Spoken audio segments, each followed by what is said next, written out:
السلام عليكم. السادة مرضى خمول الغدة الدرقية، عاوز أسألكم سؤال. بقالك قد إيه بتاخد حباية الغدة؟ وهل لما خدتها لمدة كبيرة اتحسنت؟ طبيعي هيكون جواب المعظم باخدها كل يوم يا دكتور الصبح على الريق. بقالي كتير باخدها ممكن 10 سنين، لكن الوضع زي ما هو يا دكتور. بسأله أقول له طب أنت ليه لسه بتاخدها لحد دلوقتي؟ ليه طالما أنت بتاخد الحباية ما بتتحسنش؟ يرد يقول لي أنا والله ما أعرف يا دكتور. طب اسألك سؤال تاني، انت مش حاسس بحاجة غريبة؟ مش مستغرب ان انت ملتزم على الحباية وعلى الجرعات بتاعتها، ورغم كده انت اعراضك لسه زي ما هي؟ هتحلل هتلاقي ان الغدة بتاعتك سليمة مفيش فيها اي مشكلة.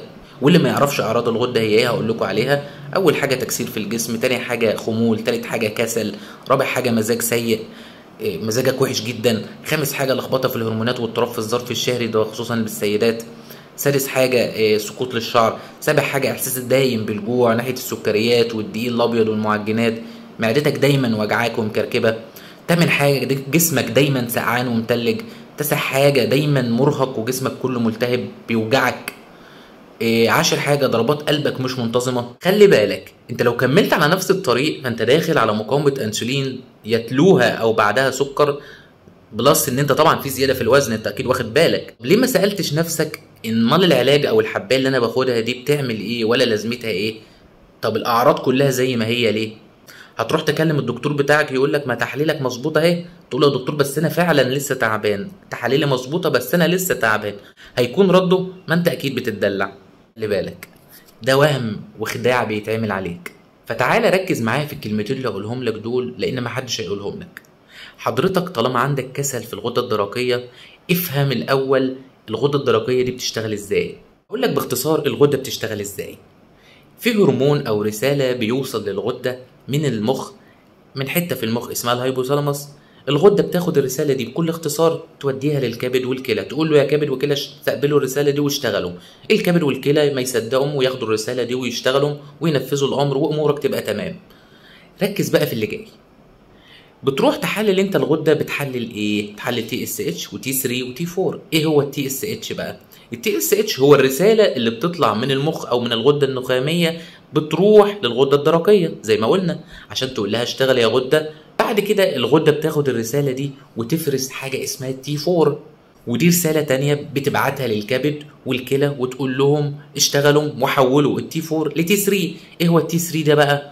ده اللي انت محتاجه علشان جسمك كله يشتغل. ايه المشكلة بقى اللي بتحصل؟ ان الغدة بتاخد الرسالة وتيجي توديها للكبد، الكبد يقول لك لا معلش انا مش عاوز. ليه يا باشا؟ قال لي انا واخد على خاطر منك وزعلان لان انت ملخبط في اكلك ومبوظ الدنيا. يبقى انت كل اللي بتعمله ده ولا ليه لازمة. انت على الورق سليم وما فاكش اي حاجة، لكن اعراضك زي ما هي لان الكبد ما اشتغلش بالشكل الطبيعي.